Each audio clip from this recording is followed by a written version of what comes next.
자, 여기는 양곡현에서 제일 잘 나가는 술집, 바로 사자루입니다. 사람들 웃음소리, 술잔 부딪히는 소리가 가득한 이 평화로운 2층 술집이에요. 곧 어마어마한 인물이 등장하면서 모든 게 산산조각이 나고 맙니다.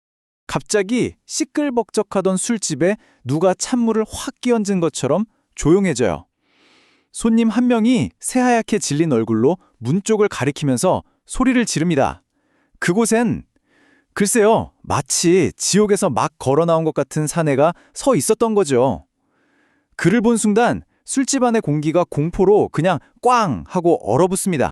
이 사내 한 손에는요, 시퍼렇게 날이 선 칼이 들려 있는데 이게 방금 전까지 누군가의 피를 머금었던 게 분명해요. 칼 끝에서 아직 채 식지도 않은 피가 뚝뚝 떨어지고 있었거든요. 그리고 다른 한 손에는 네, 맞습니다. 사람들 비명이 그제야 터져 나와요. 산발이 된 채 피범벅이 된 여인의 머리라니.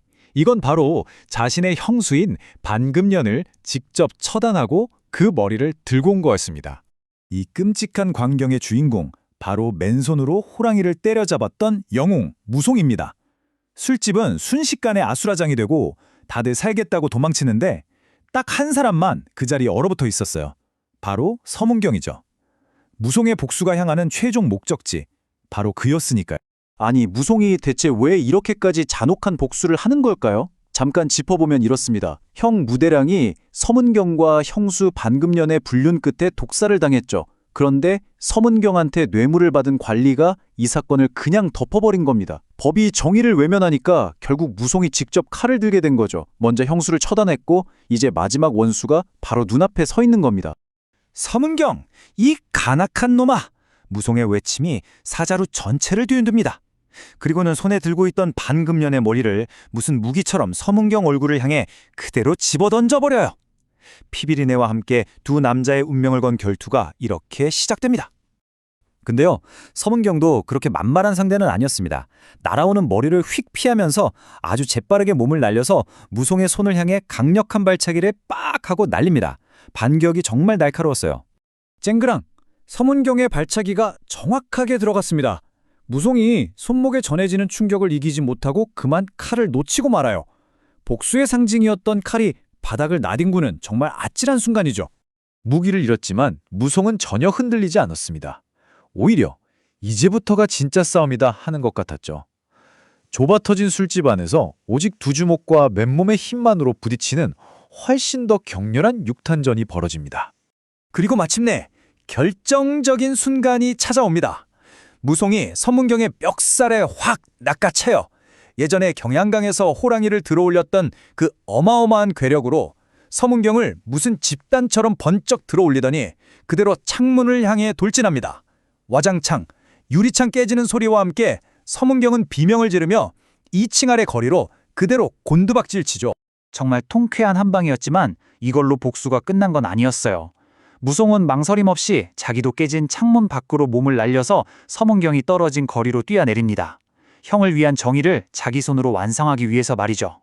2층 높이에서 떨어졌으니 서문경은 이미 뼈가 으스러져서 숨만 겨우 붙어있는 상태였습니다.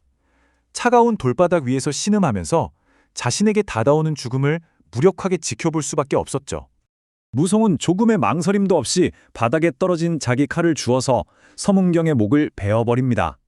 그리고 반금년의 머리카락과 서문경의 머리카락을 한데 묶어서 손에 들고는 곧장 형의 제단으로 향하죠. 두 원수의 머리를 바치는 피해 제사. 이걸로 그의 복수는 비로소 완성된 겁니다. 모든 원한을 다 갚은 무송. 그의 얼굴엔 더 이상 분노 같은 감정은 남아있지 않았습니다. 이제는 자기가 저지른 일에 대한 대가를 치를 준비가 된 그런 모습이었죠. 여기서 우리는 이런 생각을 하게 됩니다. 부패한 법의 심판은 정의를 실현하는 데 완전히 실패했잖아요? 반면에 무송의 칼은 아주 비정하고 잔혹했지만 그가 믿는 정의만큼은 완벽하게 실현했단 말이죠. 과연 어느 쪽 저울이 더 무거웠을까요? 무송은 두 개의 머리를 든 채 온몸에 피를 뒤집어 쓴 채로 도망가지 않고 스스로 관할을 향해 걸어갑니다. 그 누구도 감히 그를 막지 못했어요. 사람들은 그저 경외와 두려움이 뒤섞인 눈으로 한 영웅의 마지막 길을 지켜볼 뿐이었습니다. 이 모든 과정에서 그는 정말 철저하게 혼자였습니다. 혼자 복수를 계획하고 혼자 실행에 옮겼고 이제 혼자서 그 죗값을 치르러 가는 거죠. 영웅의 깊은 고독이 느껴지는 그런 뒷모습입니다. 오늘 이야기는 우리에게 아주 묵직한 질문 하나를 던집니다.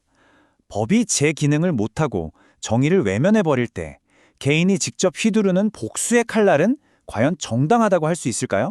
여러분의 생각은 어떠신가요?